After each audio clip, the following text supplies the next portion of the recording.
Child Conservation foundation और सेवा भारती के साथ होने वाली हमारी 298 वेबिनार है। आप सभी का हार्दिक स्वागत है। बच्चों के संबंधित विषयों पर हम लगातार पिछले 3 साल से हर सप्ताह एक विषय लेकर के आपके समक्ष उपस्थित होते हैं, उस पर बातचीत करते हैं। इसी कड़ी में आज हम जिस विषय पर चर्चा करने वाले हैं, बात करने वाले हैं, लीगल मैक्सिम्स या लीगल लैंग्वेज। जुडिशरी जिस भाषा का प्रयोग करता है, खास करके भारतीय जुडिशियल सिस्टम, वो कौन सी भाषा होती है। जब जजमेंट राइटिंग की जाती है तो उसमें क्या टेक्निकलिटी होती है और क्या सारी बातों का ध्यान रखना होता है। एक लेमैन की भाषा में बात करूं तो बात एक लीगल मैक्सिम्स एक ऐसा सिद्धांत या प्रस्ताव है जो आमतौर पर लैटिन भाषा में यूज किया जाता है, और चूंकि मध्य काल के समय में अधिकांश कानूनी भाषा में यूज करने वाले लोग या जो देश जहां से सारी चीजें निकल के आई थी वो लैटिन भाषा का प्रयोग करते थे, तो वहीं से कुछ कुछ शब्दों को ले लिया गया जो आज भी हमारे लीगल सिस्टम में, हमारे जुडिशियल सिस्टम में चल रहा है। तो क्या है इसका वास्तव में उपयोग और क्यों किया जाता है, एक आम आदमी को इसको किस प्रकार समझना चाहिए, how to decode the legal language and the maxims understanding in language of law in Indian judicial system, ये आज का हमारा विषय है। इस पर बातचीत करने के लिए हमारे साथ जुड़े हुए हैं एडवोकेट नवीन सर, आपका बहुत बहुत स्वागत है। आप एक सीनियर अधिवक्ता होने के साथ साथ चाइल्ड कंजर्वेशन फाउंडेशन की लीगल टीम में है, हमारे कोर टीम में है। Honourable Supreme Court, honourable higher courts और लगभग देश के 12-15 हायर कोर्ट्स में आप लगातार विभिन्न विषयों पर काम करते रहे हैं।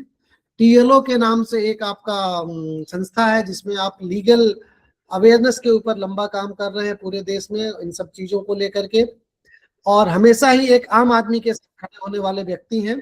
कभी भी कोई समस्या हो, टेक्निकल इश्यूज हो या कोई जुडिशरी से संबंधित बात हो, आप हमेशा ही हमारे साथ खड़े रहते हैं। आपका बहुत बहुत स्वागत है सर। तो आज के अपने विषय पर मैं आपको आमंत्रित करता हूं अपनी बात रखने के लिए। नवीन सर, ओवर टू यू।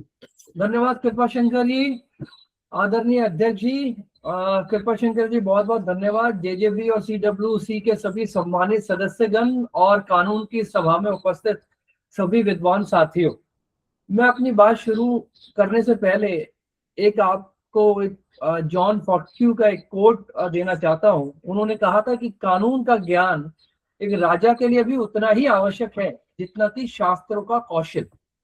मतलब ये कि कानून जो है वो प्रत्येक व्यक्ति के आसपास नजर आता है और प्रत्येक व्यक्ति की जो गरिमा, उसके कौशल और उसकी संरक्षण करने की जो प्रणाली है उस पर वो महत्वपूर्ण भूमिका निभाता है। हम चाहते ना चाहते हुए भी कानून में अक्सर ये देखते हैं कि वो हमारी रक्षा करता हुआ नजर आता है।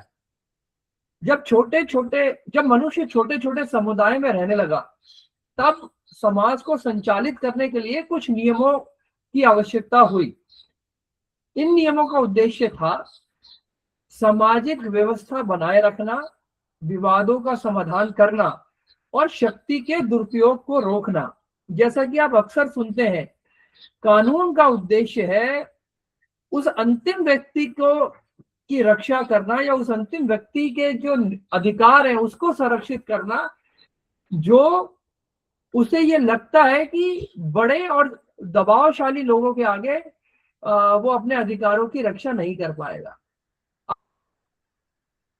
चर्चा करने जा रहे हैं वो केवल कुछ लैटिन शब्द ही नहीं है, बल्कि अगर मैं कहूं तो वो डिस्टिल विजडम ऑफ सेंचुरीज है, यानी सदियों के कानूनी अनुभव का निचोड़।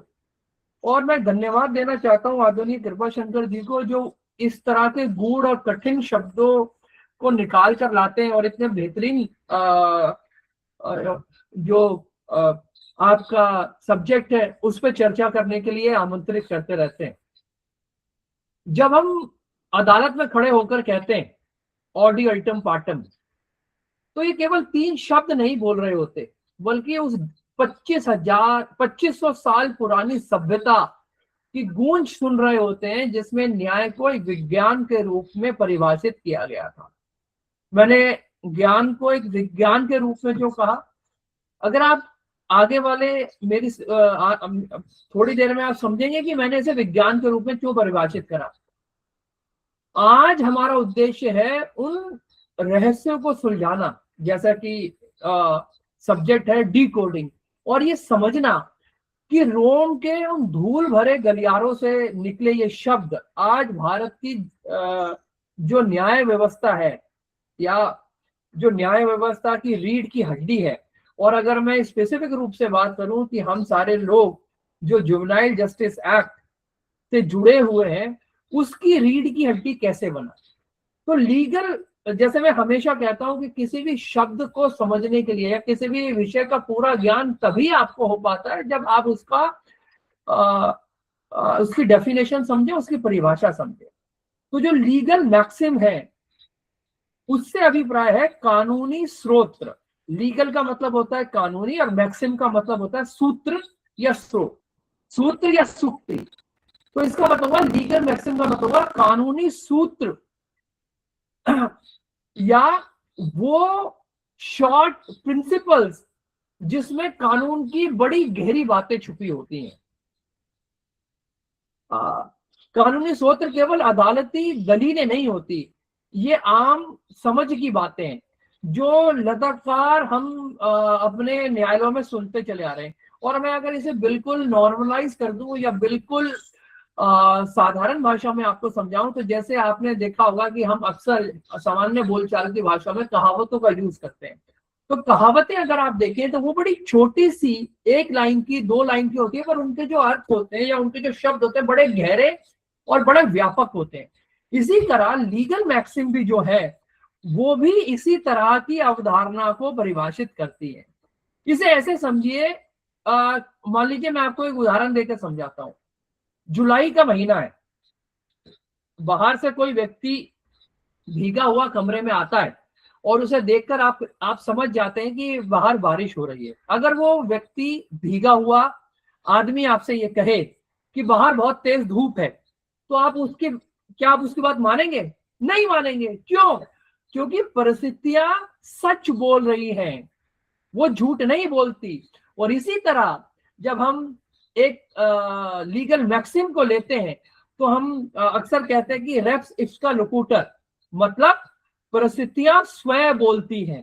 तो आपने देखा कि जो लीगल शब्द है या पूरा एक छोटा सा सेंटेंस है, उसने कितनी बड़ी बात बोली कि परिस्थितियां स्वयं बोलती हैं। इसी तरह आप देखें एक और लीगल मैक्सिमम जिसे हम बोलते हैं नेमो डैट क्वा नॉन हैबिटे, कोई वह नहीं दे सकता जो उसके पास नहीं है। अब मैं आपको एक उदाहरण, ये अक्सर हम में से बहुत सारे लोग एडवोकेट हैं। तो जब हम फैमिली कोर्ट में खड़े होते हैं और कोई मेंटेनेंस का मुकदमा चल रहा होता है, तो मान लीजिए पति की आय जो है वो 50,000 रुपए होती है और दूसरी तरफ से 2 लाख रुपए की डिमांड आ जाती है कि भाई 2 लाख रुपए मेंटेनेंस दो। तो जो वकील साहब हैं, जज साहब से ये कह सकते हैं, हुजूर ये चंदा मांग रहे हैं क्या? मेरे क्लाइंट के पास केवल टॉर्च है और ये मुझसे चांद मांग रहे हैं। यानी जो है वही दिया जाएगा, जो नहीं है वो मैं कहां से दूं। इसका मतलब हुआ नेमो डैट क्वा नॉन हैबिटेट, जो कोई वह नहीं दे सकता जो उसके पास नहीं है। व्यवहारिक रूप से अगर आप एक वकील या न्यायाधीश या लीगल मैक्सिम वही काम करती है जो एक मैथमेटिशियन करता है। मान लीजिए मैथमेटिक्स में हम क्या करते हैं, हम छोटे छोटे जो फॉर्मूलाज होते हैं, छोटे छोटे जो सूत्र होते हैं वो देते हैं और उसके बाद हम बड़ी प्रॉब्लम को सॉल्व करते हैं। इसी तरह अगर आप देखें तो लीगल मैक्सिम भी जो है वो एक सूत्र के रूप में काम करती है, एक फॉर्मूला के रूप में काम करती है, जिसके अंदर बड़े लीगल प्रिंसिपल छुपे होते हैं या बड़ी लीगल जो बेसिक फंडामेंटल ऑफ लॉ होते हैं या जूरिस्प्रूडेंस जो होता है, जिसपे हम न्याय व्यवस्था में न्याय देते हैं। हम वकील के रूप में अपनी बात को कहते हैं और जज साहब न्याय देते हुए, जजमेंट देते हुए अपनी बात को जब कहते हैं तो इन्हीं सूत्रों का उपयोग करते हैं। अब सवाल ये उठता है कि इस लीगल मैक्सिम की जरूरत क्यों होती है? जब हम अक्सर अपनी बात को कहते हैं एक वकील के रूप में, या जज साहब जब जजमेंट देते हैं, वो जजमेंट जब लिखते हैं, तो कई बार ऐसा होता है कि वो इतनी सारी बातों को या कानून के बड़े बड़े प्रिंसिपल को बहुत सारी हम डिटेल में नहीं लिखना चाहते या नहीं लिख सकते। तो जो उसकी संक्षिप्तता है, जैसे हम ब्रेविटी बोलते हैं, उसको, उस ब्रेविटी को बनाने के लिए, या अगर मैं कहूँ कि गागर में सागर भरने की बात अगर जब आती है तो हम लीगल मैक्सिम का यूज करते हैं। दूसरा जो यूज है लीगल मैक्सिम का, वो ये है कि जब आप लीगल मैक्सिम को यूज करते हैं कोई आर्गुमेंट करते हुए या अपना जजमेंट करते हुए, तो ऐसा लगता है जैसे आप गोल्डन स्टैंडर्ड बना रहे हैं या कोई बेहतरीन चीज आप बोल रहे हैं, तो आपकी भाषा का जो प्रभाव है वो भी बड़ा सोफिस्टिकेटेड नजर आता है। और तीसरा जो बहुत महत्वपूर्ण बिंदु है वो है दार्शनिक आधार। ये लीगल मैक्सिम केवल एक नियम नहीं होते, ये रेगुला है, यानी मापने का वो यंत्र जिससे हम ये जांचते हैं कि कोई फैसला अगर किसी न्यायाधीश ने दिया है तो वो क्या सही फैसला है, उसके पीछे के जो प्रिंसिपल या इतने सालों की जो लीगल अंडरस्टैंडिंग है, या उस देश का जो न्यायिक ढांचा है, या देश की जो व्यवस्था है, जो कॉन्स्टिट्यूशनल फ्रेमवर्क है, क्या हम उसको पूरा कर पा रहे हैं एज ए नेशन। तो लीगल मैक्सिम का अर्थ हुआ, अगर आप समग्र रूप से देखें, कि कानून की आत्मा यानी स्पिरिट ऑफ लॉ। तो ये स्पिरिट ऑफ लॉ को समझने का एक माध्यम है। कानून की किताबों में हमें अक्सर छोटे छोटे वाक्य मिलते हैं, जैसे मैंने आपको अभी बताया, एक्टस नॉन फेसिटी रियम नेसी मेंस सिट रिया ऑर्डी अल्ट्रम पार्टम, या कई बार आप देखते होंगे जब आप अपनी बात को कोर्ट में कहते हैं तो जैसा आप कहते हैं पर कॉन्ट्रा आपको क्या कहना है। पर कॉन्ट्रा मतलब ये भी एक लीगल मैक्सिम है जो कहां से आया, दूसरे की बात को सुनने का। जैसे मैं आपको बोलूं नेमो जुडस इन, छोटे छोटे वाक्य हैं जो ज्यूरिस्प्रूडेंस ऑफ लॉ है या उसके प्रिंसिपल है उसे दिखाते हैं। अब आपको जैसे मैंने कहा कि अक्सर मैं कहता हूं कि एक तो आपको किसी कॉन्सेप्ट को समझने का उसका अर्थ समझना बहुत जरूरी है, दूसरा वो शब्द का या उस कॉन्सेप्ट का बैकग्राउंड क्या था, उसकी उत्पत्ति कैसे हुई, कहां से आया, वो क्यों आया, उसका इतिहास क्या है। जब आप ये सब जान लेंगे तब आपको जो सब्जेक्ट है उसे पूरा समझ में आएगा। तो जो मैक्सिम शब्द है वो बेसिकली लैटिन भाषा के मैक्सिमा से आया है। अगर आप देखें तो मध्यकालीन विद्वानों ने, जो मिडिवल टाइम था, उसके जो जूरिस्ट थे, उन्होंने इसे ऑक्सिमा के बराबर माना, जिसका अर्थ होता है वो सत्य जिन्हें साबित करने की आवश्यकता नहीं होती, यानी सेल्फ एविडेंट प्रिंसिपल्स। तो आप देखें जो मैक्सिम्स है वो सेल्फ एविडेंट प्रिंसिपल के रूप में काम करते हैं। और अगर हम इसको न्याय की भाषा में देखें तो हम इसे बोलते हैं रेशो, अर्थात मतलब वो निचोड़ कानून का या कानूनी प्रिंसिपल का जिसको हम छोटे सूक्त में लिखते हैं, अर्थात कानून का वो तर्क संगत ढांचा या वो ज्योमेट्री जो बिल्कुल सटीक है। और ये फर्स्ट प्रिंसिपल्स हैं जिससे कानून की सारी धाराएं निकलती हैं, मतलब फर्स्ट प्रिंसिपल के रूप में हम इसे देखते हैं। अगर आप देखें तो जब हम इंटरप्रिटेशन ऑफ लॉ की बात करते हैं तो उसमें दो तरह के प्रिंसिपल्स आते हैं। एक आता है स्टैब्लिश प्रिंसिपल, जिसके अंदर बहुत सारे हम चीजों को एनालाइज करते हैं, जैसे आप देखें literal rule, golden rule, harmonious construction. और दूसरे रूप में अगर आप देखें तो मैक्सिम्स जो है वो जो अंडरस्टैंडिंग है वो हमें देता है।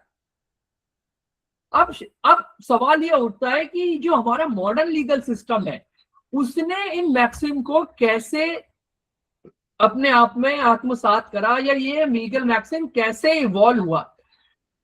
तो जैसे आप सारे लोग जानते हैं कि हमारा आज का मॉडर्न सिस्टम है, जो लीगल सिस्टम है, वो किसकी देन है। अगर आप देखेंगे तो आप पाएंगे कि जो हमारा आज का लीगल सिस्टम है वो अंग्रेजों की देन है, क्योंकि अंग्रेजों ने 200 साल तक हमारे हिंदुस्तान पे राज किया। और 1774 के अंदर जब ब्रिटिशर ने पहली बार इसे कोडिफिकेशन के रूप में वो लेके आए, तब मॉडर्न जो सिस्टम था वो एस्टेब्लिश होना शुरू हुआ।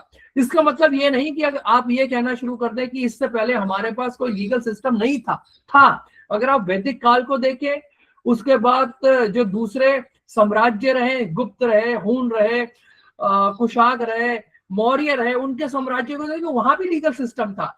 उसके बाद अगर आप देखें जब मुस्लिम्स का इंटरवेंशन हुआ हिंदुस्तान के अंदर, तो उन्होंने भी एक लीगल सिस्टम को डेवलप करा। पर जब हिंदुस्तान में अंग्रेज आए उस समय जो लीगल सिस्टम था वो उसके अंदर यूनिफिकेशन नहीं था, उसके अंदर कोडिफिकेशन नहीं था, और हर आदमी अपने अपने तरीके से कानून की व्याख्या कर रहा था और कानून के सिस्टम को इवॉल्व कर रहा था।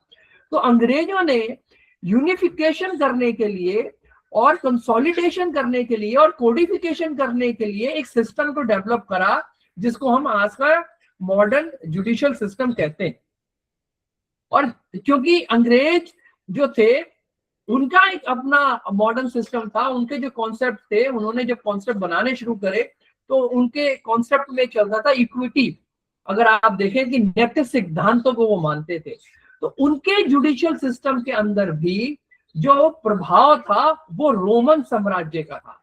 और रोमन जो जूरिस्ट हुए उन जूरिस्टों से उन्होंने बहुत सारे प्रिंसिपल्स को बोरो करा। और दुनिया की जो बहुत सारी सभ्यताएं हैं उन्होंने मॉडर्न अगर सिस्टम, अगर मॉडर्न जुडिशियल सिस्टम को अगर आप देखेंगे तो उन्होंने रोमन्स के सिस्टम को डेवलप करा और वो उसको यहाँ लेके आए। अब सवाल यह उठता है कि इतने सारी दुनिया के अंदर जो हम लीगल मैक्सिम को यूज करते हैं वो लैटिन भाषा में ही क्यों है? आप मुझसे ये सवाल पूछ सकते हैं कि जब अंग्रेजों की आप बात कर रहे हैं, अंग्रेजों ने हमारे देश में शासन करा, वो उन्होंने इस मॉडर्न सिस्टम को डेवलप करा, तो अंग्रेजी में उन्होंने क्यों नहीं लिखा? या इसका कोई ऐतिहासिक आधार भी है क्या? और भारतीय न्याय प्रणाली से इसका क्या संबंध है? तो इन सारे प्रश्नों का जवाब अगर हमें खोजना है तो हमें 250 साल पहले के इतिहास में जाना होगा। और 250 साल पहले का 2500 साल पहले का जो इतिहास है वो इतिहास बड़ा ही रोमांचक है, और वो रोमन साम्राज्य से शुरू होता है। आप देखेंगे रोमन जो था वो एक समय में यूरोप के रोम नगर में केंद्रीय साम्राज्य था। इस साम्राज्य का विस्तार पूरे दक्षिण यूरोप में, उत्तरी अफ्रीका में, अंतोलिया के आसपास था। इसका मतलब जो वो कॉन्टिनेंट था उसके ऊपर पूरा रोमन साम्राज्य था। और रोमन साम्राज्य ने जब उसकी एस्टैब्लिशमेंट हुई तो उसके अंदर एक बहुत जो है पौराणिक कथा है। मैं आपको ये इसलिए बता रहा हूँ ताकि आप पूरे कॉन्सेप्ट को अच्छी तरह समझ जाए। तो ये कहा जाता है, किंवदंती है कि रोमुलस और रेमस ने की कहानी के रूप में इसे माना जाता है, उन्होंने एक साम्राज्य की स्थापना करी।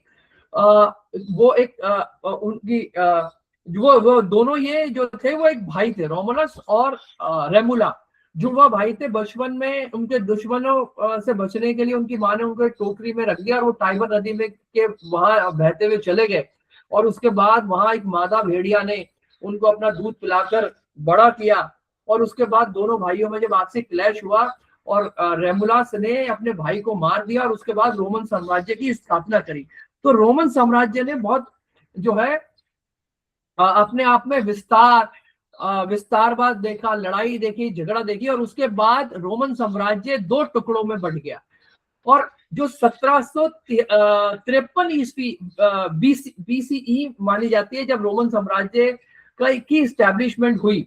और उसके बाद रोमन साम्राज्य में 2 मुख्य वर्ग थे। पहला वर्ग था जिसे उच्च वर्ग बोलते थे, जिसे पैट्रिशियंस बोलते थे, और दूसरा वर्ग था सामान्य जनता, जिसे प्लेबीज बोलते थे। अब यहाँ से जो संघर्ष शुरू हुआ वो संघर्ष ये हुआ कि जो बड़े लोग थे उनके लिए सारे कानून थे, वो कानूनों को समझते थे, और आम जनता थी वो कानूनों को नहीं समझती थी। इसीलिए लगभग 451 से 450 ईसा पूर्व रोमन में एक ऐतिहासिक कदम उठाया गया, उसको बोलते हैं लॉ ऑफ द 12 टेबल्स।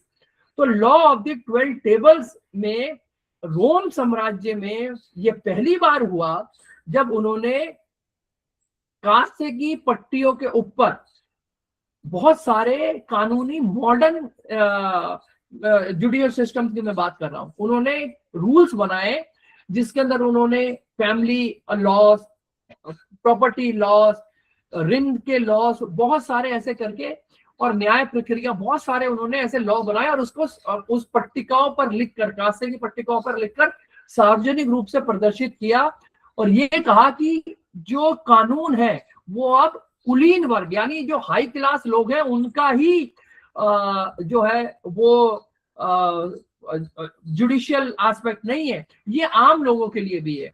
और जो ये 12 टेबल्स थी, इसके अंदर ऋण के कानून उन्होंने बनाए, कर्जे के कानून उन्होंने बनाए, संपत्ति के अधिकार की बात करी, पारिवारिक कानून बनाए, उत्तराधिकारी कानून बनाए, अपराध और दंड की बात करी, सार्वजनिक व्यवस्था की बात करी। तो इस तरह उन्होंने 12 जो थी वो टेबल्स को के रूप में डिफाइन करा।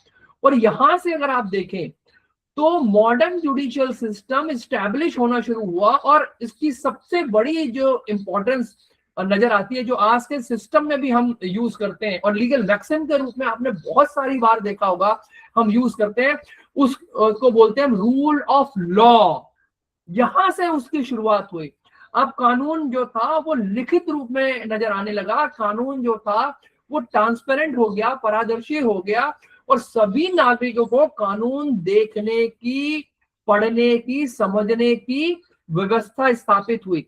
तो जो आज का कानून है जिसको हम लीगल मैक्सिम बेस लाइन में मानते हैं कि ट्रांसपेरेंसी, पारदर्शिता अगर है तो वो वहां से शुरू होती हुई हमारे यहाँ हमारे इसमें नजर आती है। और धीरे धीरे जो ये संस्थाएं थी इनका विकास होना शुरू हुआ और आगे चलकर रोमन जूरिस्ट ने इन कानूनों की व्याख्या करनी शुरू कर दी और इनको 3 चरणों में हम विभाजित करते हैं। पहला था अर्ली रोमन लॉ, जिसके अंदर उन्होंने 12 टेबल्स बनाई, जैसा मैंने आपको अभी बताया। उसके बाद बना क्लासिकल रोमन लॉ, जैसे ग्वेस हुआ, अल्पियंस हुए, पैलिनियंस हुए। इन्होंने जो थे बहुत सारे जुडिशियल कॉन्सेप्ट को स्टैब्लिश करा। और थर्ड फेज में हम देखते हैं कि जस्टिन कोड, जिसे 6वीं शताब्दी में सम्राट जस्टिन ने रोमन में बनाया। इसमें कहा गया कि कॉर्पस जूरिस सिविलियंस यानी जो सिविल लॉ का सिस्टम था वो अब यहां से स्टैब्लिश होना शुरू हुआ। और रोमन जो टेबल की बात मैंने आपसे करी उसके अंदर उन्होंने बड़े अजीब से कुछ कानून बनाए। जैसे जब मैं आपको ये सारी बातें क्यों बता रहा हूं, क्योंकि मैंने अपने शुरुआत में कहा कि जो लीगल मैक्सिम है वो एक सूत्र के रूप में काम करते हैं, वो एक कॉन्सेप्ट के रूप में काम करते हैं, वो एक प्रिंसिपल्स के रूप में काम करते हैं कि उसके पीछे का बैकग्राउंड क्या है, कानून की सोच क्या है, जुडिशरी की सोच क्या है, सिस्टम की सोच क्या है, कॉन्स्टिट्यूशनल जो फ्रेमवर्क है वो कैसे सोचता है और एक कंट्री के रूप में या समाज के रूप में किस तरह की सभ्यता या किस तरह के समाज को हम गढ़ रहे हैं, वो लीगल मैक्सिम्स में नजर आता है। अब देखिए, अगर आप एक छोटा सा एग्जांपल मैं आपको अगर दूं तो जो 12 टेबल्स उन्होंने स्टैब्लिश करी थी उसके अंदर भी बड़े अजीब उन्होंने नियम बनाए। एक नियम ऐसा था कि अगर आप गाना गा रहे हैं और आपके आपने किसी के बारे में बुरा गाना गा दिया या आपके बारे में गाना गाते हुए आपने बुरा उसके बाद बोल दिया, जैसे हम निंदा बोलते हैं, या तो आपको जाएगा। ये उन्होंने एक कानून बना के दिया और यहां तक कहा गया कि तब तक पीटा जाएगा जब तक उसकी मौत ना हो जाए। तो कॉन्सेप्ट क्या था? कॉन्सेप्ट था डिफेमेशन लॉ। और मैं शुक्र मानता हूं कि आज ऐसे जो हमारे पास डिफेमेशन लॉ है, आज हमारे पास सिविल केस भी फाइल कर सकते हैं, क्रिमिनल केस भी फाइल कर सकते हैं और इस तरह के जो न्यायिक व्यवस्था है उस पर हम उसको नहीं फॉलो करते। दूसरी बात, एक और बड़ा अजीब नियम इसमें था कि अगर कोई पिता अपने बेटे को 3 बार बेचता है और जब वह बेटा अपने पिता के नियंत्रण से आजाद माना जाएगा, यदि वो 2 बार बेचे जाने पर कोई दिक्कत नहीं थी, मतलब उसने 3 बार अपने बेटे को बेचा और 2 बार अगर उसने लगातार 2 बार बेच दिया, उसमें कोई अगर प्रॉब्लम नहीं है तो वो तीसरी बार भी अपने बेटे को जो है बेच सकता है। लेकिन अगर आप जेजेबी और सीडब्ल्यूसी के मेंबर हैं तो ऐसे कानूनों को आप देखें तो आप अपना माथा पटक लेंगे। तो ये जो लीगल मैक्सिम है ये कैसे बने, तो मैं आपको उसका बैकग्राउंड दे रहा था, ये लीगल मैक्सिम कैसे बने। इतने लंबे न्यायिक प्रक्रियाओं से गुजरने के बाद जो हमने सार इकट्ठा करा उन सारों को हम एक छोटे कॉन्सेप्ट या कैप्सूल के रूप में लेके आए जिसको हमने लीगल मैक्सिम कहा। और क्योंकि उस समय रोमन साम्राज्य लगभग पूरे दुनिया में स्टैब्लिश साम्राज्य था, जहां से पहली बार मॉडर्न जुडिशियल सिस्टम की नींव पड़ी। इसी कारण हम आप देखते हैं कि जो लीगल सिस्टम के अंदर हम मैक्सिमम यूज करते हैं, वो मैक्सिमम जो है वो लैटिन भाषा में होती है, क्योंकि उस समय लैटिन भाषा रोमन की आधिकारिक भाषा थी। तो अब आप मुझसे ये सवाल भी पूछ सकते हैं, क्या रोमन से पहले कोई और कानून नहीं था? क्या किसी और ने इस तरह के मॉडर्नाइजेशन के कॉन्सेप्ट के रूप में एक लॉ को एस्टेब्लिश नहीं करा था? तो जवाब है हाँ, जिसे हम हम्पुराबी संहिता भी बोलते हैं, जो 1754 बीसी के आसपास थी, मतलब कितनी पुरानी थी।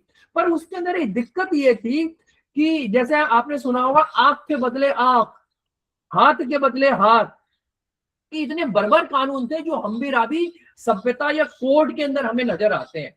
और जब रोमन साम्राज्य एस्टैब्लिश हुआ तो उन्होंने सिविलाइज और कोडिफिकेशन और क्लासिफिकेशन ऑफ जो है सिस्टम को एस्टैब्लिश करा, जो आज हमारे मॉडर्न कानून के अंदर नजर आता है। पूरी दुनिया में उसी कॉन्सेप्ट को लगभग यूज करा जाता है।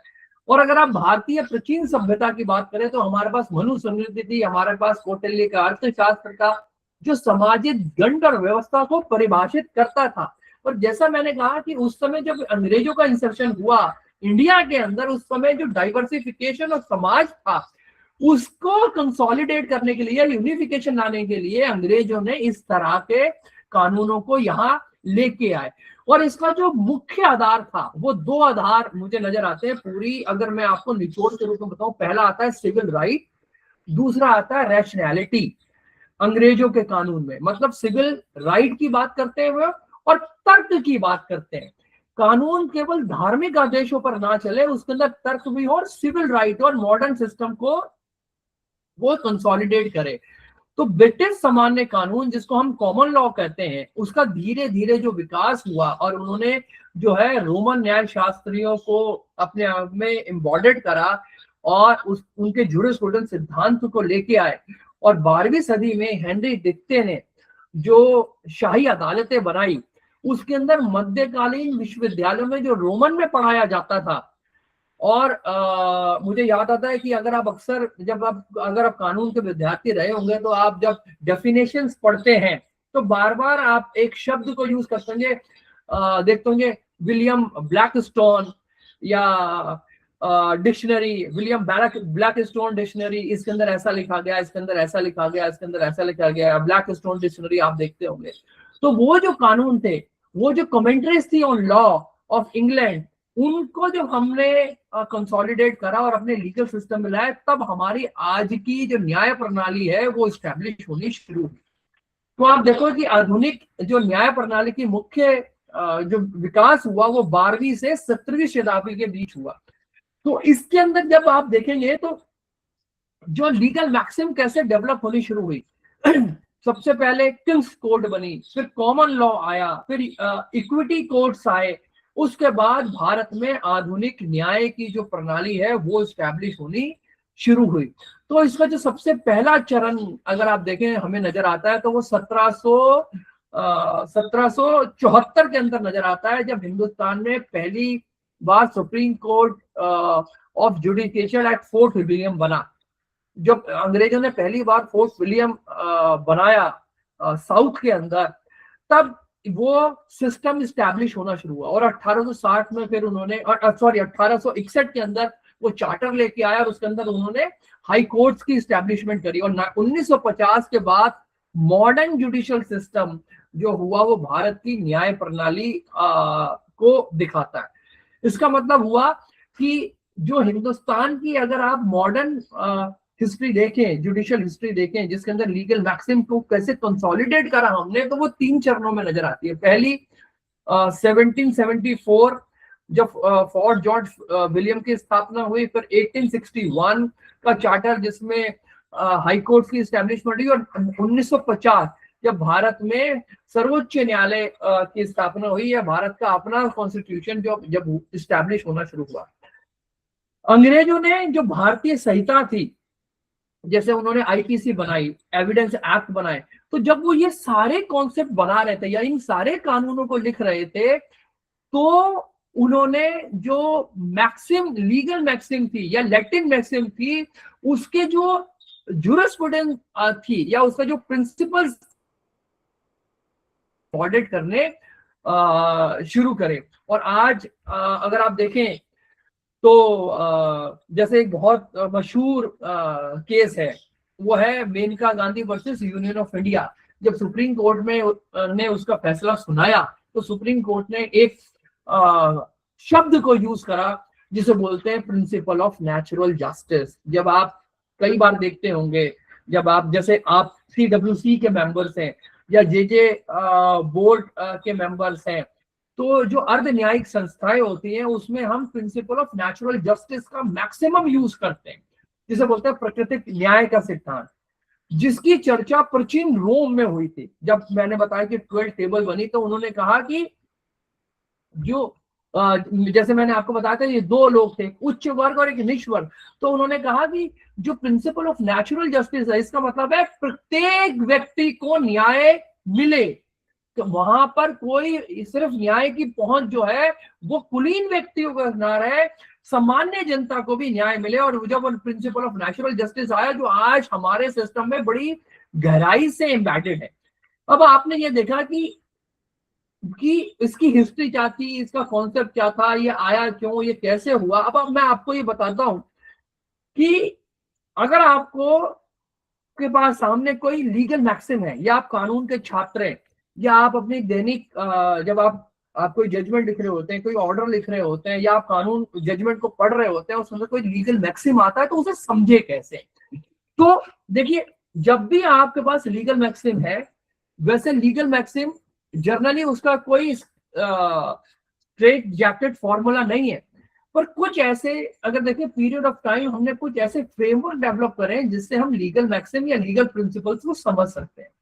पहला जो उसका फॉर्मूला है, वो फॉर्मूला है कि आपके पास कोई लीगल शब्द आया, जैसे मैंने कहा आपसे एक्टस नॉन फेसिटी रियम मेंस रिया। मान लीजिए ये आपके पास एक जो है लीगल मैक्सिम आपके पास आई, तो आप इसे समझेंगे कैसे। तो जो पहला सूत्र है इसे समझने का, वो है कि आप उसे, उसके शब्दों को तोड़ दें। तो ब्रेकिंग ऑफ वर्ड्स, जो लीगल वर्ड, जो लैटिन वर्ड है उसे तोड़ दें। जैसे एक्टस का मीन होता है एक्ट करना, जैसे आप शब्द देखिए। और दूसरी बड़ी बात मैं आपको बताऊं, जब भी आप लीगल लैटिन मैक्सिम पढ़ते हैं, तो वो बहुत हद तक अंग्रेजी के बड़ी पास नजर आती है। जैसे एक्टस, ACT एक्ट, एक्ट से बना एक्टस, मतलब काम करना।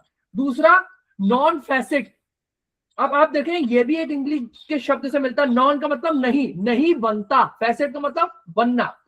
रियम, रियम का मतलब हुआ गिल्टी। मेंस, मेंस का मतलब हुआ मेंटल एबिलिटी, माइंड। क्या, रिया मतलब गिल्ट। तो जब तक गिल्टी माइंड नहीं होगा, तब का कोई ऑफेंस नहीं बनता। इसका मतलब यह हुआ कि सिर्फ काम करने से कोई अपराध नहीं बनता, जब तक अपराधी के मन में नियत नहीं होती, जिसे हम बोलते हैं मोटिव, जिसे बोलते हैं मेंस रिया। तो आपने अक्सर सुना होगा कि जो basic principle of criminal jurisprudence है, वो कहता है कि एक्टस रिया और मेंस रिया, जब तक ये दोनों एलिमेंट नहीं होंगे, किसी भी कानून में वो ऑफेंस नहीं माना जाएगा, कुछ अपवादों को छोड़कर। तो पहला हुआ कि आप उसके शब्दों को तोड़ दीजिए। दूसरा हुआ कि जब किसी मैक्सिम को आप जब कोई प्रॉब्लम सॉल्व कर रहे हैं, तो जैसे मैंने बताया कि उसके पीछे कोई ना कोई हिस्टोरिकल प्रॉब्लम, लीगल प्रॉब्लम रही होगी। जैसे मैंने आपको इतना लंबा हिस्टोरिकल बैकग्राउंड दिया, तो उसके पीछे क्या हिस्टोरिकल लीगल प्रॉब्लम थी जिसको सॉल्व करने के लिए ये मैक्सिम आई। मान लीजिए मैं आपको एक और उदाहरण देता हूं, जैसे नेमो डैट क्वा नॉन हैबिटे, मतलब कोई व्यक्ति वो चीज नहीं दे सकता जो उसके पास नहीं है। तो अब इसमें समस्या क्या थी? समस्या थी कि रोम में चोरी जो थी, चोरी की चीजें बाजार में बिकने लगी। अब जब वो चोरी की चीजें बाजार में बिकने लगी, तो जो उस समय की रोमन एस्टैब्लिशमेंट थी, उन्होंने इसका समाधान निकाला कि जो चीज है वही व्यक्ति बेच सकता है जो उसका मालिक हो। मतलब कि कोई व्यक्ति वो चीज नहीं बेच सकता जो उसके पास नहीं। इसका मतलब पहला जो कॉन्सेप्ट आपको दिया कि उसे लीगल मैक्सिम को आप तोड़ दीजिए। दूसरा, उसके हिस्टोरिकल बैकग्राउंड में देखिए वो कौन से प्रॉब्लम को वो सॉल्व करने के लिए मैक्सिम आया। तीसरा, अगर आप देखें कि जो मैक्सिम है रोमन लॉ में क्यों बना। अब जैसे मैंने कहा कि मतलब ये भी लगभग अगर आप देखेंगे तो उसी तरह है कि उसकी हिस्टोरिकल बैकग्राउंड क्या था। जैसे एक लीगल मैक्सिम है पैक्टा सोंटा सर्वेंडा। पैक्टा सोंटा सर्वेंडा, इसका मतलब है समझौता निभाया जाना चाहिए। मतलब कि अगर आप कोई कॉन्ट्रैक्ट कर रहे हैं तो उस कॉन्ट्रैक्ट को में तभी आप आए जब आप उस कॉन्ट्रैक्ट को फुलफिल करना चाहते हैं। तो अब अगर आप रोमन हिस्ट्री देखेंगे तो रोमन सोसाइटी में व्यापार जो था वो बहुत बढ़ रहा था, और कॉन्ट्रैक्ट जो थे व्यापारी और उनके अंदर जो कॉन्ट्रैक्ट जो करते थे उनके अंदर भरोसा नहीं था कि यार सामने वाला को मैं सामान बेच रहा हूँ, ये मुझे पैसे देगा या नहीं देगा, या दूसरे तरफ ये था कि मैं उसे पैसे दे रहा हूँ, ये मुझे सामान देगा नहीं देगा। तो वो जो भरोसा था, उस भरोसे को बनाने के लिए उन्होंने उस लीगल मैक्सिम को जन्म दिया, पैक्टा सुंटा सर्वेंडा। मतलब समझौते निभाए जाने के लिए होने चाहिए। और इसी के बेसिस पे अगर आप देखें जो आज का हमारा इंडियन कॉन्ट्रैक्ट एक्ट है वो ये कहता है कि अगर किसी ने पार्ट परफॉर्मेंस कर दी, मतलब अपना जो उसकी लाइबिलिटी थी वो पूरी कर दी, तो ये दूसरी पार्टी की ऊपर ऑब्लिगेशन है कि वो भी अपनी लाइबिलिटी को पूरा करे। तो कॉन्सेप्ट कहां से आया, पैक्टा सुंटा सर्वेंटा, मतलब समझौते निभाए जाने के लिए होने चाहिए। ऐसा नहीं कि आपने कर दिया और दूसरा ना करे। तो आप ये देखिए जो लीगल मैक्सिम्स हैं वो किस तरह के प्रिंसिपल्स को जन्म दे रही है, जिसके ऊपर हमारी जो आज की न्याय प्रणाली है और जो एक्ट है वो उसके ऊपर बेस है। तो मैंने आपको बताया, पहला सूत्र बताया कि उसे छोटे शब्दों में तोड़ दीजिए। दूसरा, उसके पीछे क्या प्रॉब्लम थी और वो कैसे सॉल्व हुई उसको देखिए। फिर उसके लिए ये देखिए कि रोमन साम्राज्य में उसे क्यों यूज करते थे, उसका जो बैकग्राउंड था वो क्या था। तीसरा जो है उसके अंदर आप ये देखिए कि उसके अंदर कौन सी नैतिक सोच है। ये बहुत इंपॉर्टेंट बात है जिसे हम बोलते हैं मॉरल फिलॉसफी। कानून जो है उसका मुख्य उद्देश्य अंतिम व्यक्ति के लिए न्याय प्रदान करना है। और अगर आप कानून में देखेंगे तो कानून हमेशा न्याय संगत होता है। ये बात अलग है कि हमारे फेवर में जजमेंट नहीं आता तो हम कहते हैं अरे कानून बेकार है। या हम देखते हैं, या आप अगर दूसरी तरफ देखें निर्भया केस या जेजेबी वाला केस या बच्चों के केसेस में बहुत सी बार देखते हैं अरे आपकी आत्मा जो है वो अंदर से कहते हैं नहीं कुछ सही नहीं हुआ, गलत हो गया, ऐसा नहीं हुआ। पर कानून अपने जो प्रिंसिपल्स है उससे बंधा हुआ है और एक नैतिक सोच, एक मॉरल फिलॉसफी को लेकर चलता है। जैसे मैं आपको अभी रिसेंट का एग्जांपल दूं, जैसे ऑनरेबल सुप्रीम कोर्ट ने जो राणा गाजियाबाद में एक 31 साल का लड़का है उसको पैसिव जो था यूनेशिया की इजाजत देती है, मतलब उसको उसके सपोर्ट सिस्टम हटाकर उसे मरने की इजाजत दे दी।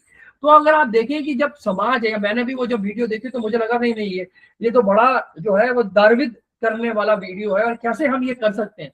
पर उसके जब हमने वो जजमेंट पढ़ा, उसकी सोच देखी, उसके मॉरल प्रिंसिपल्स देखे कि सुप्रीम कोर्ट ने ऐसा करने को क्यों कहा। एक्टिव यूनेशिया जिसकी हिंदुस्तान में मनाई और पैसिव यूनेशिया हमने मान लिया कि उसे सपोर्ट सिस्टम को हटा दिया जाए। तो नैतिक सोच ये है, उसके पीछे की जो नैतिक सोच थी जिसपे ऑनरेबल सुप्रीम कोर्ट ने ये कहा उस जजमेंट में कि गरिमा से जीने का अधिकार के साथ साथ गरिमा से मरने का अधिकार भी व्यक्ति को है। तो इसीलिए अगर आप देखें कि जो आर्टिकल 21 है वो ना केवल गरिमा से जीने का अधिकार देता है बल्कि गरिमा से मरने का अधिकार भी देता है। तो उसकी जो बेसलाइन लीगल प्रिंसिपल है या मॉरल फिलॉसफी है वो हमें मैक्सिम्स में नजर आती है। अगर आप उस जजमेंट को पढ़ेंगे तो बहुत सारी आपको मैक्सिम नजर आएगी। और वो कैसी मैक्सिम्स होती है अगर आप देखें तो एक प्रिंसिपल हमारे यहाँ चलता है जैसे बोलते हैं फेयरनेस। जैसे अभी मैंने आपको बताया प्रिंसिपल ऑफ नेचुरल जस्टिस, तो या ऑडी अल्ट्रम पार्टम कि दूसरे व्यक्तियों को भी सुनो। तो ये जो मैक्सिम्स हैं ऑडी का मतलब सुनना, अल्टम मतलब दूसरा, पार्टम मतलब व्यक्ति को। तो इस तरह की जो सोच है, जो इस तरह की जो मॉरल फिलॉसफी है, वो हमारे को डिकोड करने में काम आती है।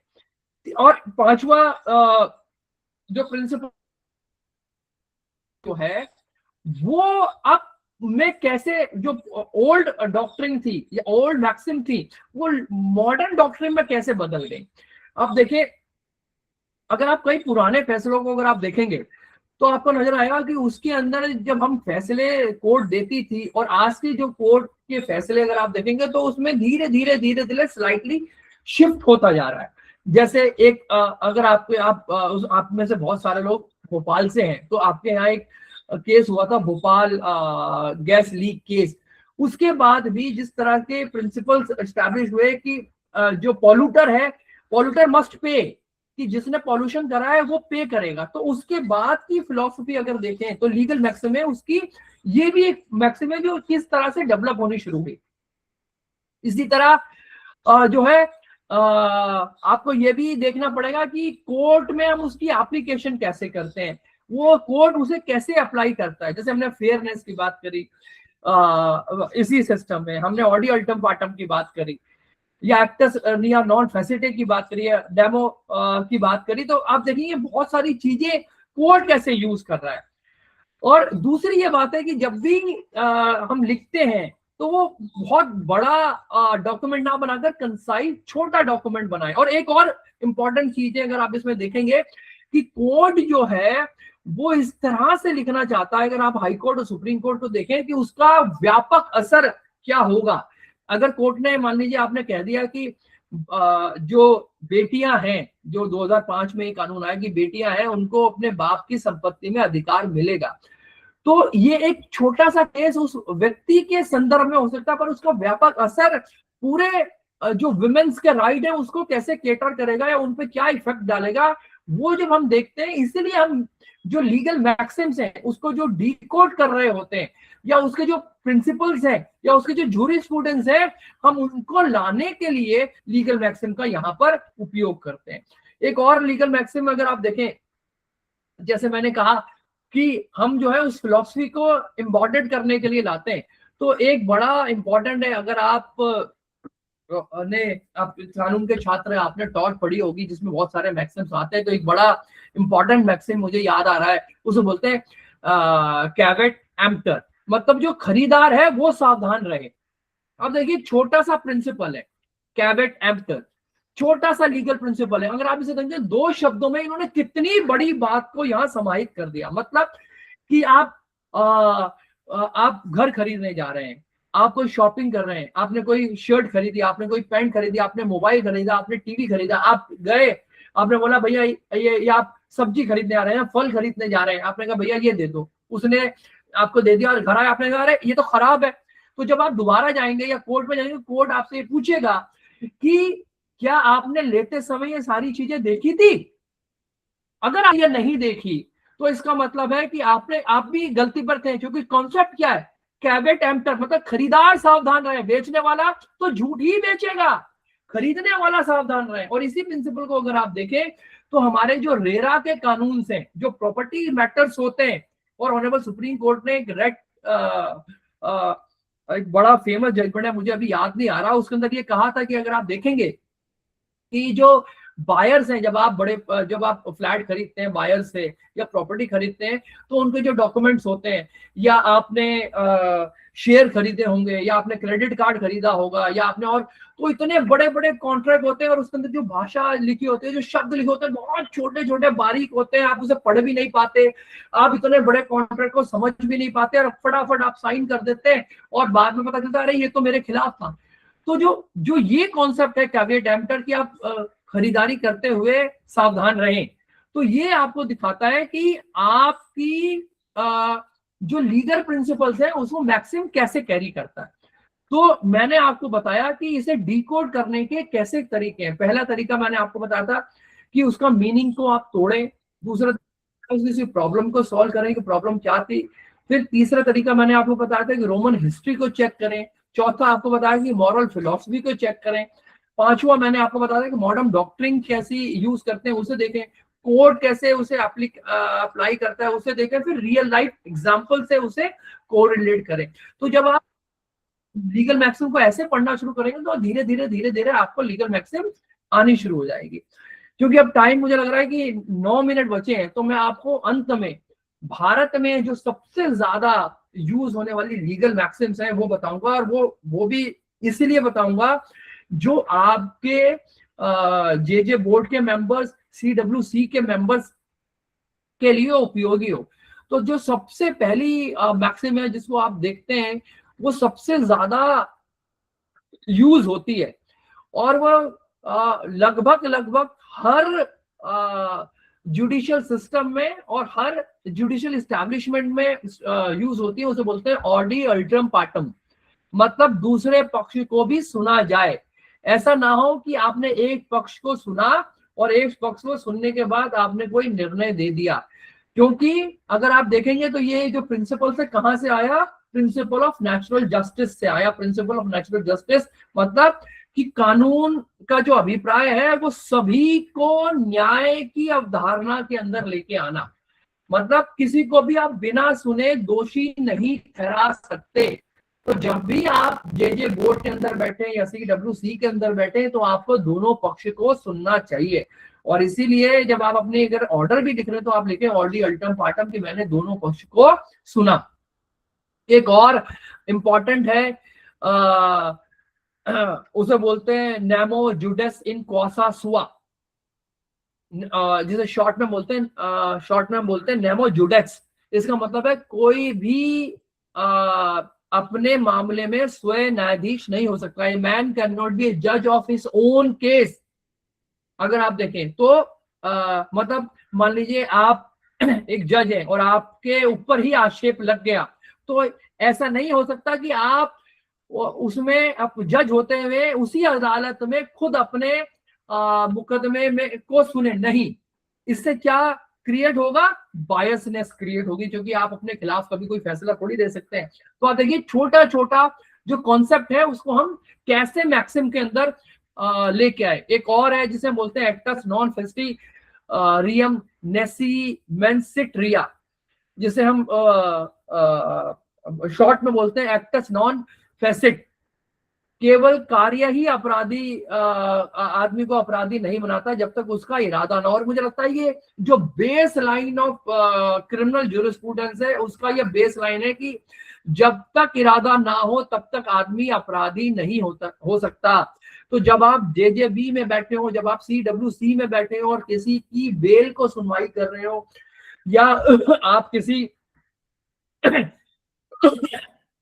किसी मुकदमे में निर्णय दे रहे हो, तो आपको ये देखना चाहिए कि जो ये ऑफेंस हुआ या ये एक्ट हुआ, क्या उस व्यक्ति ने ऐसा करने की उसकी मानसिकता थी।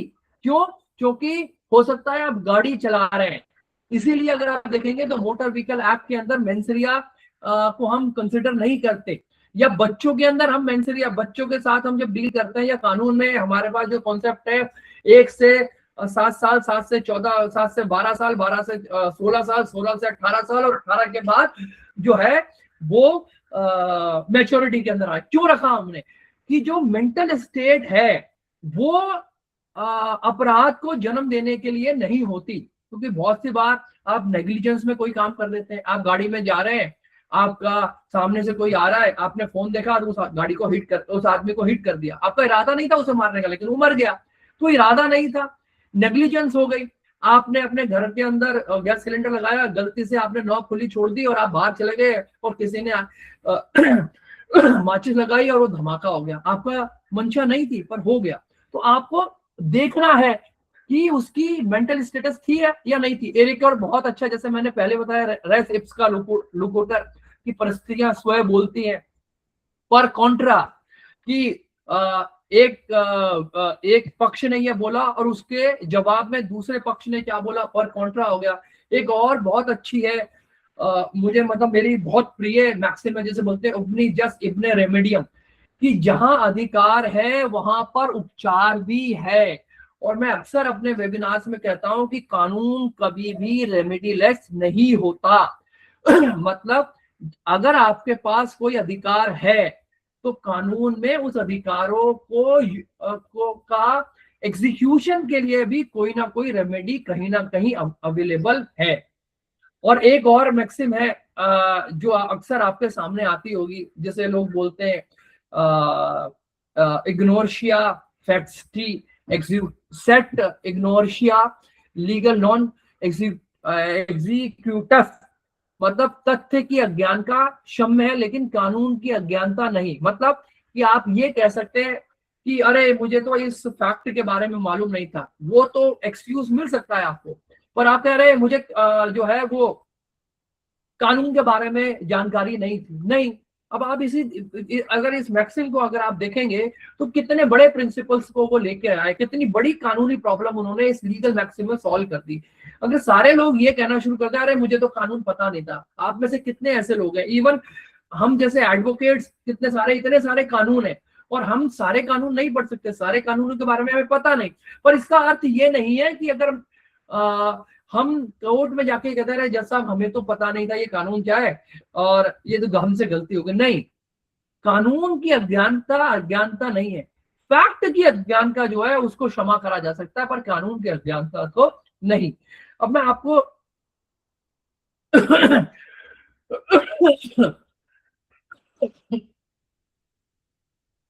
मैं आपको आपके जो जेजेबी और सीडब्ल्यूसी के जो लोग हैं उनके लिए कुछ एक बातें कहना चाहता हूं जो रोमन में जो स्पेशली फोकस करी गई थी या उनके लिए जो मैक्सिम्स बनाई गई थी, वो आपको कुछ बता देता हूँ 2-4-5 मिनट में, तो मुझे लगता है टाइम भी हो रहा है। तो एक सिद्धांत है जिसे हम बोलते हैं रोमन में पेरेंट्स पैट्रिएज, पेरेंट्स पैट्रिएज, यानी राज्य बच्चों का सुपर पेरेंट है। जैसे अगर आप देखेंगे तो आप अगर उसकी सीडब्ल्यूसी की जब आप पृष्ठभूमि पढ़ेंगे या उसकी जो प्रियम्बल पढ़ेंगे या जे एक्ट का प्रियम्बल पढ़ेंगे तो उसमें कहा गया है कि जो अल्टीमेट रिस्पॉन्सिबिलिटी है बच्चों को संरक्षित करने की वो किसके पास है, वो स्टेट के पास है।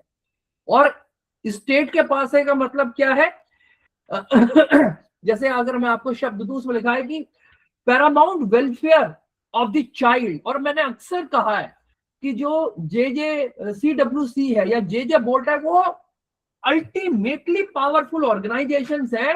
क्यों? क्योंकि वो ये कह रहा है कि जो वेलफेयर ऑफ द चाइल्ड है वो पैरामाउंट होना चाहिए, और उसका जो सुपर पेरेंट, मैंने कहा कि जो है वो जो राज्य है वो सुपर पेरेंट है, और उस राज्य की जो रिप्रेजेंटेटिव है वो कौन है, सीडब्ल्यूसी के मेंबर, सीडब्ल्यूसी के चेयरपर्सन, जे बोर्ड के मेंबर, जे बोर्ड के चेयरपर्सन। तो जब वो अपनी चेयर पे बैठ के राज्य को रिप्रेजेंट कर रहे होते हैं तो इसका मतलब वो पेरेंट्स से बड़े पेरेंट्स है और वो बच्चों के जो अधिकार है उनको संरक्षित कर रहे होते हैं। अब मैं आपको जैसे मैंने बताया कि उसकी बात करी थी आपसे 12 टेबल्स की, तो मुझे याद आता है कि जो रोमन्स के उन्होंने जब 12 टेबल्स बनाई तो उसके अंदर बड़ा अजीब सा एक कानून लेके आए, और मैं आपको बताना चाहता हूं इस कानून के बारे में विशेष रूप से। उसमें एक नियम ये भी था कि अगर कोई बच्चा विकृत पैदा हो जाए तो उसको तुरंत मार देना चाहिए। तो देखिए सभ्यता ने किस तरह से करवट ली, और आज हम पैरामाउंट वेलफेयर ऑफ चाइल्ड की बात करते हैं।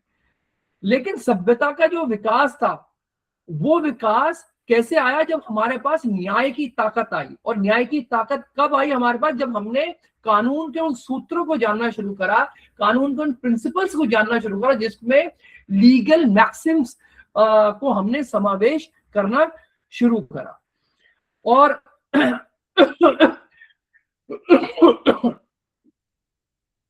और अंत में अगर मैं आपसे चूंकि 5 बजे आपसे विदा लूं तो आपसे यही कहना चाहता हूं कि lazy lawyer does not prepare well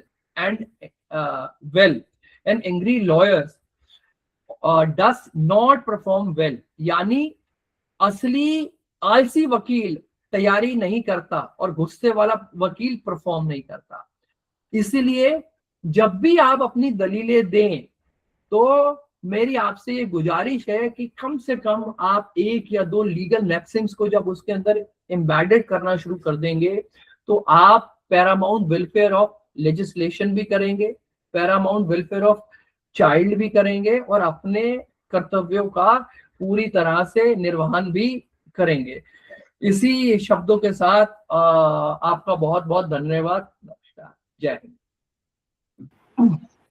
बहुत बहुत धन्यवाद भाई साहब, आपने तो पूरी history right from the beginning 2,500 वर्षों की बताई, और इस प्रकार से मॉडर्न जजमेंट या मॉडर्न जो आज की डेट में हम देख रहे हैं हमारे सामने 1850 के बाद हायर कोर्ट, सुप्रीम कोर्ट की स्थापना को लेकर के, तो मुझे लगता है कि बहुत अच्छे से बातचीत करी हमने और एक बेसिक मैं आपको आइडिया। एक और भी कृपा शंकर जी कहना चाहता हूँ, मैंने कुछ एक मैक्सिम बनाई थी जो आप लोगों के लिए यूजफुल है। उसके अंदर मैंने उनके इंग्लिश और लैटिन के वर्ड, उसकी हिंदी और इंग्लिश ट्रांसलेशन और उसके एग्जांपल्स के आप उसको कैसे यूज कर सकते हैं, तो वो भी आपके लिए मैं भेज दूंगा। आप मुझे शेयर कर दीजिएगा, मैं ग्रुप्स में डाल दूंगा। तो सत्र ओपन है क्वेश्चन आंसर के लिए। दया जी भी दिख रही हैं, ब्रजेश जी भी दिख रहे हैं, आप सभी का स्वागत है। और आप सबके बीच चूंकि मैं इसके पहले की सत्र को समाप्त करूं, क्वेश्चन आंसर की तरफ चलें, एक जो हमारी